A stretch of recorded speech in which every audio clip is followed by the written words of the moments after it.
Salam sejahtera, saya Putu Yunarta Pranyana Putra, pengajar mata kuliah akuntansi forensik di Fakultas Ekonomi Universitas Pendidikan Ganesha. Pada kesempatan hari ini, saya akan mendeskripsikan mata kuliah akuntansi forensik yang merupakan mata kuliah wajib bagi mahasiswa Prodi S1 Akuntansi di Universitas Pendidikan Ganesha. Mata kuliah ini adalah pelebaran dari mata kuliah auditing dan juga akuntansi, sehingga termasuk salah satu mata kuliah yang unik di perguruan tinggi, terutama di Fakultas Ekonomi. Dalam mata kuliah ini, ada beberapa capaian pembelajaran yang ingin dicapai. Yang pertama adalah mengenal konsep akuntansi forensik dan audit investigatif. Kemudian memahami fenomena-fenomena dan hal-hal yang melatar belakangi kejahatan finansial yang terjadi di Indonesia dan juga di dunia. Dan yang berikutnya adalah mampu menerjemahkan konsep-konsep tersebut dan juga mendesain penelitian bagi tujuan-tujuan akademis. Mata kuliah ini terdiri dari 16 pertemuan di mana sudah termasuk ujian tengah semester dan juga ujian akhir semester. Penilaian pada mata kuliah ini terdiri dari beberapa komponen, tentunya meliputi ujian tengah semester, ujian akhir semester, kemudian sikap dan partisipasi individu, kemudian case yang akan dikumpulkan oleh masing-masing peserta perkuliahan. Sekian adalah penjabaran mata kuliah akuntansi forensik. Berikutnya silakan melihat proses pembelajaran dalam kelas ini. Terima kasih. Selamat pagi semuanya. Selamat pagi. Kita bertemu lagi di mata kuliah akuntansi forensik. Semoga kita semua dalam keadaan sehat ya. Jadi kita bisa memulai perkuliahan ini dengan baik.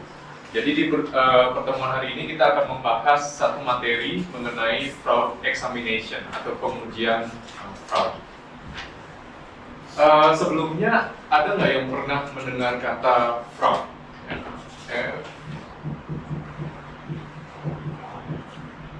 Fraud. Ketika mendengar kata fraud, kira-kira yang terlintas di otak kita itu apa? Kira-kira?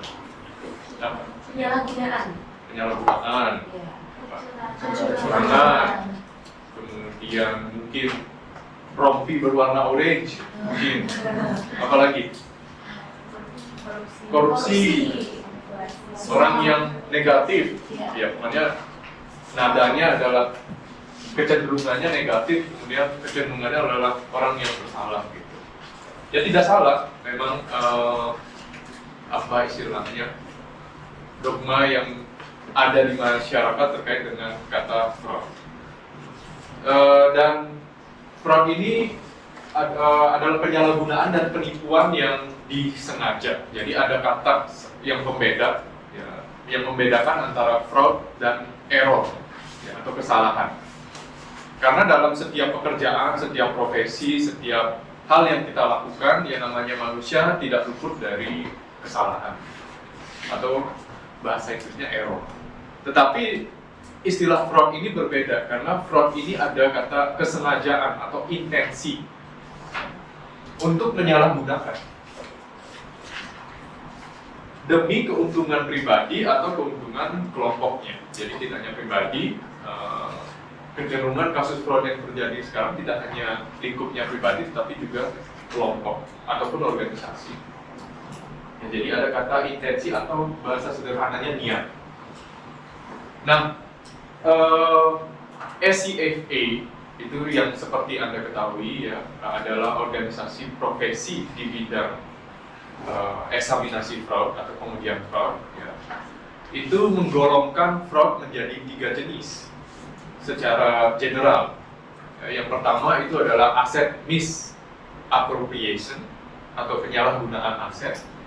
kemudian ada fraudulent financial statement atau penyalahgunaan laporan keuangan, yang terakhir itu korupsi, corruption. Ya, yang paling sering Anda dengar kira-kira apa? Korupsi. Memang data menyebutkan atau statistik menyebutkan bahwa korupsi adalah tingkat atau fraud yang paling sering terjadi di Indonesia, sehingga mungkin yang paling sering Anda dengar. Tetapi bukan berarti yang lain tidak pernah terjadi.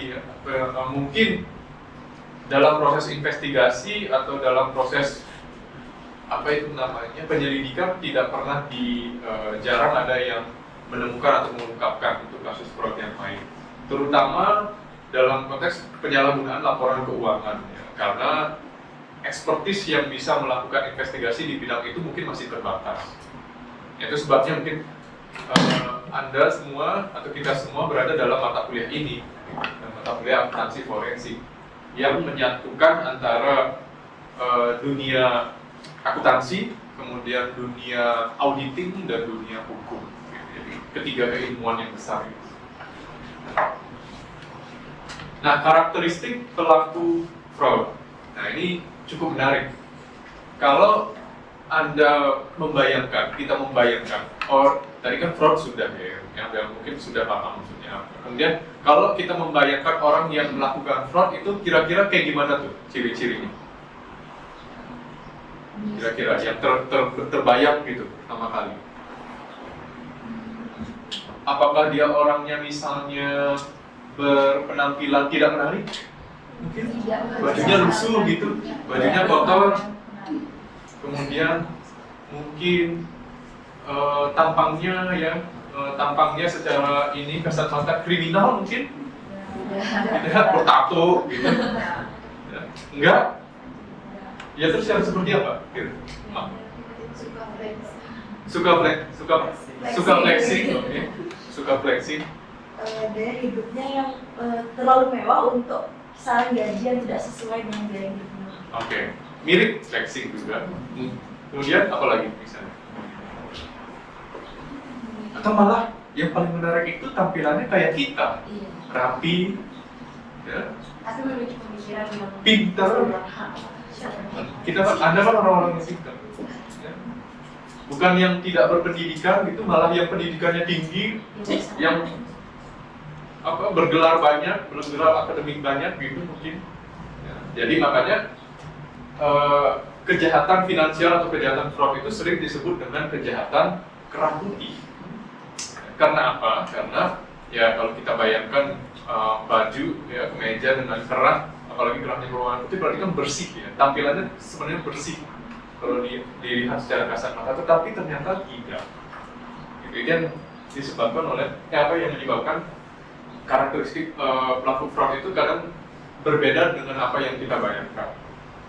Ya biasanya adalah orang dalam organisasi itu karena mereka punya akses di dalam organisasi, kemudian tidak punya catatan kriminal yang lain ya, selain itu, karena orangnya biasanya sangat careful, hati-hati ya, dalam melakukan sebuah tindakan. Kemudian, nah baru nanti kita akan membahas apa aja yang faktor yang mempengaruhi. Di sini secara umum disebutkan bahwa motivasinya adalah tekanan, kemudian ada peluang gitu ya, dan ada rasionalisasi. Ya. Nanti kita akan bahas lebih lanjut terkait dengan hal itu. Ya, itu istilah yang disebutkan untuk faktor-faktor itu adalah fraud triangle. Anda bisa mencarinya nanti di Google ya terkait dengan konsep ini untuk mempelajari lebih lanjut. Tetapi kita akan bahas secara umum. Fraud triangle itu bagian yang pertama adalah pressure. Pressure bahasa Indonesianya apa? Tekanan. Jadi ada yang menekan. Menekan itu bukan hanya fisik, ya, dia bisa jadi fisik. Tetapi yang paling ini adalah mental. Ya. Dan kejadian yang paling sering terjadi tekanannya adalah tekanan finansial. Yang mendorong untuk memotivasi orang untuk melakukan tindakan fraud. Ada juga tekanan mental, kemudian tekanan psikologis dan yang lain-lain. Tetapi yang paling sering terjadi adalah tekanan finansial. Kemudian yang kedua itu adalah opportunity atau peluang. Nah ini yang sesuatu yang secara akuntansi bisa kita kendalikan sebenarnya. Oleh karena itu ada istilah atau bahasa yang mungkin Anda pernah pelajari di mata kuliah auditing yang disebut dengan internal control, pengendalian internal. Artinya, bayangkan Anda punya sebuah rumah, kemudian banyak titik-titik rumah Anda yang bocor. Ada peluang air itu masuk ke dalam rumah. Sehingga pengendalian internal itu didesain, dibuat oleh akuntan, ya, sebagian besar profesi yang ada di dalamnya itu adalah akuntan, itu mendesain internal control agar meminimalisir. Ya. Mungkin kalau memperbaiki secara keseluruhan masih ada tahapan yang panjang, tetapi meminimalisir ya, bocor yang lebih banyak lagi atau kerugian yang lebih besar lagi. Nah, yang terakhir adalah rasionalisasi ini yang sulit sekali untuk dikontrol, bahkan cenderung tidak bisa dikontrol. Itu adalah bagaimana lingkungan di dalam organisasi itu membuat sebuah pembenaran atas sebuah tindakan. Ini di dalam berbagai penelitian akademis mulai banyak diteliti. Bagaimana orang itu atau sekelompok itu dalam organisasi bisa membuat sebuah rasionalisasi terkait tindakan-tindakan yang dia ambil, termasuk tindakan fraud. Dan bagaimana caranya, nah ini kan dari sisi internal kontrolnya, dari sisi akuntannya, bagaimana caranya agar hal ini bisa diminimalisir agar tidak terjadi, terutama yang dalam konteks fraud. Nah, peran dari examiner, ya nanti Anda, itu kita semua akan berada dalam lingkaran profesi. Meskipun tidak persis semuanya akan menjadi fraud examiner, tetapi kita berada dalam lingkaran itu. Entah nanti Anda menjadi auditor, entah Anda menjadi akuntan, ya, menjadi auditor internal di dalam perusahaan. Komponen-komponen ini tetap Anda gunakan. Anda berada dalam circle, bahasa sekarang. Anda berada dalam circle-nya itu. Ya, karena sudah memilih jurusan ini, sudah memilih pendidikan ini. Ya, mengidentifikasi dan menyelidiki indikasi fraud. Ini bukan hanya fraud examiner atau akuntan forensik saja, atau orang yang bekerja di KPK saja, bukan. Auditor pun juga ada komponen yang melakukan proses ini. Ya, indikasi. Tidak harus sampai membuktikan bahwa fraud ini benar-benar terjadi dan sampai ketemu pelakunya, tidak, tapi indikasi. Atau bahasa yang mungkin Anda tahu apa kalau indikasi itu, bahasa keren zaman sekarang itu. Indikasi, tanda-tanda. Ya. Kan ada tuh bahasa kerennya apa? Red flag. Jadi ada sesuatu yang mencurigakan, dikasih flag, ditandain. Kemudian analisis dokumen dan wawancara. Ya, di dalam auditing mungkin Anda sudah pernah belajar ya, ada proses coaching, tracing, kemudian ada proses prosedur analitis di mana semuanya melibatkan dokumen, ya, sekelompok dokumen. Dan kita mengerjakannya dalam bentuk worksheet atau kertas kerja gitu, yang nantinya akan menjadi bukti audit atau bukti dalam konteks penyelidikan fraud. Dan yang berikutnya ada wawancara. Ya, kita pernah membahas ya, perbedaan antara wawancara dan interogasi. Meskipun sekarang tidak akan kembali lagi membahas itu secara detail, tapi kita semua pernah belajar itu ya, dan etika melakukan wawancara dan prosedurnya. Keseluruhan. Baik, itu kalau dari saya. Ya. Kemudian kita akan lanjut ke sesi analisis atau SCQA yang akan disampaikan oleh salah satu teman Anda. Kemudian nanti kita akan membuka forum diskusi. Oke. Mari kita persilakan untuk teman. Baik, kita memasuki sesi analisis atau SCQA. Silakan mungkin pertama kali memperkenalkan diri, namanya, kemudian dipanggil siapa. Terima kasih atas kesempatannya. Perkenalkan, nama saya Putri Dila Purnamiswari, bisa dipanggil Dila. Ya. Jadi Dila dalam kesempatan kali ini fenomena apa yang ingin disampaikan ke teman-teman? Jadi di sini saya memiliki fenomena yakni di mana situasinya itu kan seperti yang sudah kita ketahui bersama bahwa laporan keuangan merupakan salah satu alat yang digunakan oleh auditor, regulator, dan juga oleh masyarakat untuk dapat menilai bagaimana kinerja dari suatu perusahaan tersebut. Nah, untuk menjaga keandalan dari laporan keuangan tersebut, maka laporan keuangan harus diaudit secara berkala atau annually oleh akuntan publik yang independen, dan sehingga nantinya dapat diberikan opini seperti contohnya opini wajar tanpa pengecualian, di mana opini WTP ini menjadi validasi bahwa laporan tersebut telah dapat dipercaya isinya. Namun di sini terdapat komplikasi di mana pada tahun 2018 tersebut ada kasus di mana PT Garuda Indonesia yang dimana PT Garuda Indonesia itu laporan keuangannya telah diaudit dan mendapatkan opini wajar tanpa pengecualian. Tapi setelah ditelusuri lebih jauh lagi pada saat rapat dewan komisaris itu ada beberapa dewan komisaris yang akan menandatangani laporan tersebut karena diketahui bahwa ada transaksi dari kontrak kerjasama yang itu sebenarnya belum terjadi arus kas akrual, tapi sudah diakui sebagai pos pendapatan. Nah, jadi hal ini menimbulkan kerancuan dan juga di mana laporan keuangan tersebut itu menjadi menyesatkan. Nah, setelah itu yang menjadi kontroversi di mana hasil dari pengakuan pendapatan kerjasama tersebut yang sebenarnya belum terjadi transaksi sampai dengan akhir 2018 tersebut menyebabkan laporan keuangan PT Garuda menjadi untung, padahal sebenarnya kalau tidak ada transaksi itu sudah rugi. Dan juga tahun lalu itu laporan PT Garuda Indonesia pada tahun 2017 itu juga dinyatakan rugi. Nah, hal ini menyatakan atau menunjukkan bahwa opini audit yang reguler tidak selalu mampu untuk mendeteksi fraud yang terselubung dalam dokumen formal palsu. Nah, dari komplikasi dan juga situasi tersebut timbullah pertanyaan, yakni dalam hal ini bagaimana peran akuntansi forensik dan juga profesi akuntan forensik di Indonesia dalam mencegah dan juga mengidentifikasi celah fraud seperti pada kasus yang telah saya paparkan sebelumnya. Sekian dari saya. Baik, terima kasih Dila. Jadi saya mencoba untuk menjawab terlebih dahulu ya sebelum nanti Dila memaparkan dugaan ya atau hipotesis dari kasus yang dia ambil.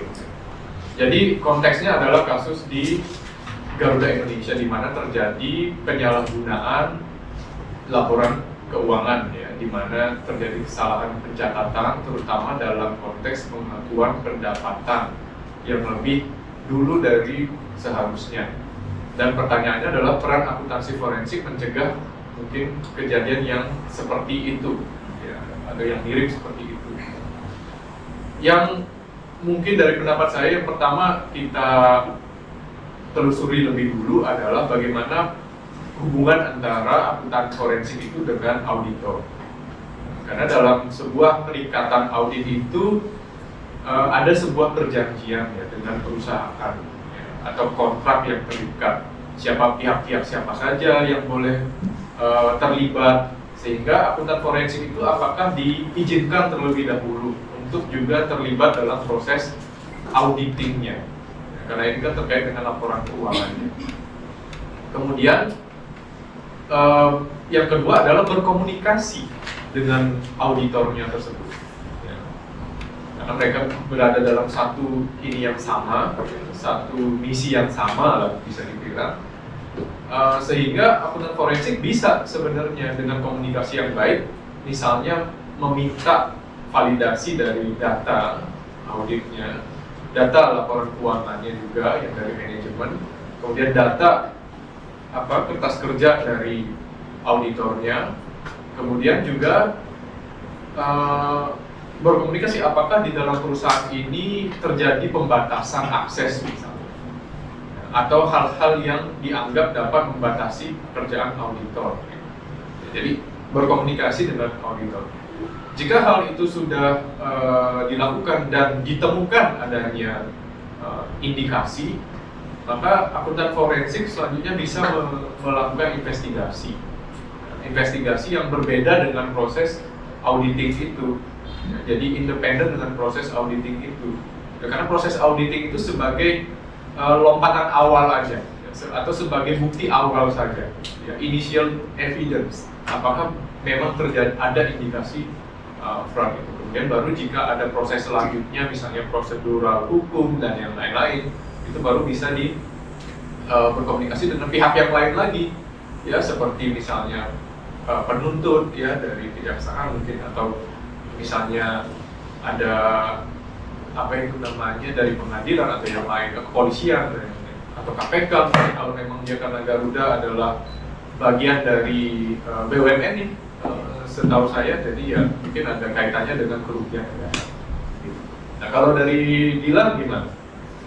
Jadi kalau dugaan dari saya itu gimana akuntansi forensik berperan penting sebagai pelengkap sekaligus penguat terhadap sistem audit keuangan konvensional, terutamanya dalam mengungkapkan dan mencegah fraud yang tersembunyi di balik legalitas dokumen. Dan seperti audit reguler yang fokus pada kewajaran penyajian laporan dan juga kepatuhan pada standar akuntansi forensik di sini lebih menelaah substansi ekonomi dan dari transaksi, motif manajerial hingga pola rekayasa keuangan yang sulit terdeteksi secara prosedur biasa. Nah, dalam kasus PT Garuda ini, akuntan forensik seharusnya dapat menganalisis lebih dalam apakah pengakuan pendapatan dari kontrak Manata Aeroteknologi ataupun pihak yang diajak kerjasama itu secara substansi telah memenuhi syarat untuk diakui meskipun secara formil dokumennya itu telah sah. Nah, di sini akuntan forensik akan mengevaluasi niat dari manajemen untuk menyesatkan laporan keuangan dan juga melihat dari segi inkonsistensi aliran kas serta menilai risiko fraud berdasarkan perilaku transaksi yang tidak lazim tersebut.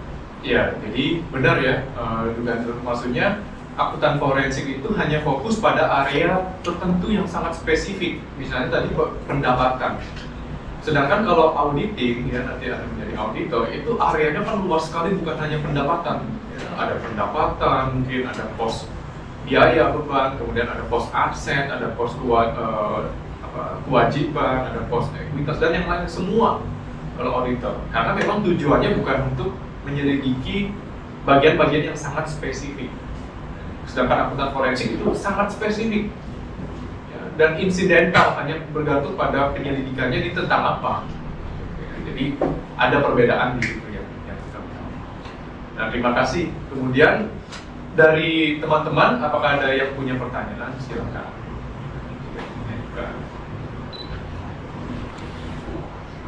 Ya, Oke, baik, terima kasih atas kesempatannya. Perkenalkan saya Meli. Jadi izin bertanya terkait dengan fraud ini sendiri. Seperti yang kita ketahui kan adanya fraud itu pasti salah satunya adanya kolusi, di mana adanya indikasi mereka itu melakukan kerjasama antar kedua belah pihak seperti itu, sehingga bukan hanya sendiri saja yang melakukan fraud ini sendiri. Seperti adanya PT Garuda kan hanya yang ditetapkan itu bukan perseorangan, namun juga ada runtutannya seperti itu.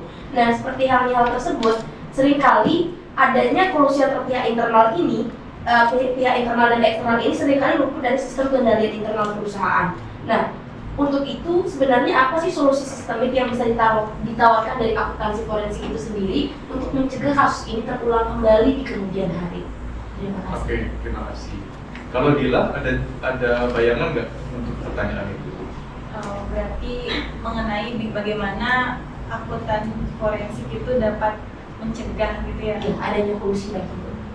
Seperti yang Bapak bilang tadi sih, kita harus menjaga hubungan dengan auditor dan juga berkomunikasi mengenai hal-hal yang terdapat di laporan keuangan, karena penyebab fraud itu kan pasti berdasarkan laporan keuangan juga. Jadi yang mengecek laporan keuangan itu kan auditor yang menguji kewajarannya. Jadi akuntan forensik itu harus berkomunikasi lebih jauh lagi dengan auditor agar nantinya keputusan itu yang diambil itu tidak agak sesuai dengan apa yang terjadi. Ya, betul. Jadi saya tambahkan, jadi terkait dengan pengendalian internal, pencegahan ya, yang paling substansi adalah pengendalian internal memang dalam sebuah perusahaan. Mungkin Anda sudah pernah pelajari, ya, kita pelajari bersama, ada satu kerangka pengendalian internal yang menjadi panduan ya, yang kita sebut dengan internal control dari COSO atau COSO framework, di mana di situ ada berbagai lapisan. Yang pertama adalah lingkungan, kemudian yang kedua apa? Risk ya, risk assessment. risiko, pengukuran risiko. Kemudian yang ketiga, activity-nya, pengendalian aktivitasnya apa. Kemudian yang keempat, information, yaitu penggunaan teknologi, bantu apa yang membantu kita. Gitu. Kemudian yang terakhir itu baru monitoring. Ternyata monitoring itu adalah yang paling terakhir. Yang paling pertama adalah fondasinya adalah lingkungannya dulu, yang harus bisa desain sedemikian rupa. Kita udah pernah belajar bentuk organisasi yang flat, kemudian bentuk organisasi yang tall, di mana ada unsur birokrasi di situ, kemudian lawannya adalah meritokrasi. Ya. Kemudian kita juga pernah belajar adanya unsur pasif dan pengendalian yang aktif, di mana yang lebih baik yang mana? Ya, kecenderungannya yang lebih baik adalah yang pasif, karena yang dikendalikan dalam organisasi merasa tidak dikendalikan. Jadi sampai ada hal tersebut, maka pengendalian internal itu termasuk yang baik. Jadi yang dikendalikan jangan sampai merasa bahwa dirinya sedang dikendalikan. Ya, jadi itu yang bisa saya tambahkan. Baik, karena nanti kita akan lanjut pada proses pembelajaran yang berikutnya. Untuk Dila saya persilakan untuk duduk, silakan beri aplaus.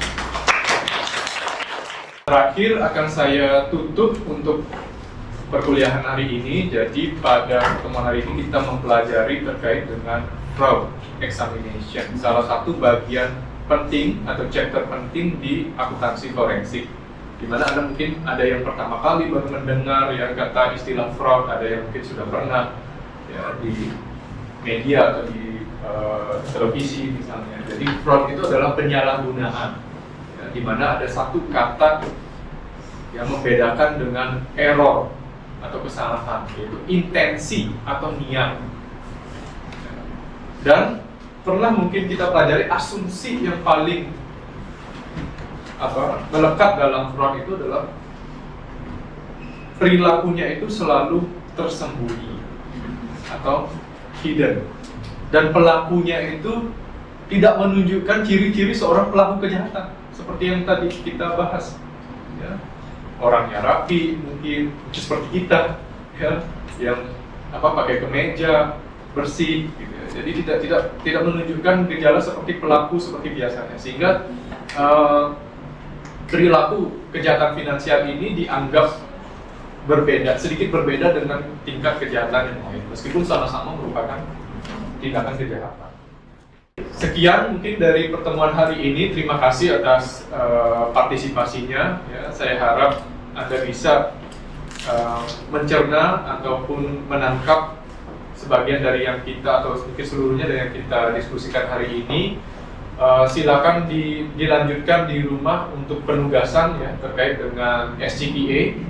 Ya, tetap Anda mencari sumber-sumber di luar yang digunakan sebagai second opinion ya, untuk pembanding dari perkuliahan hari ini.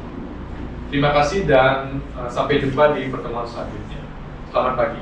Selamat pagi.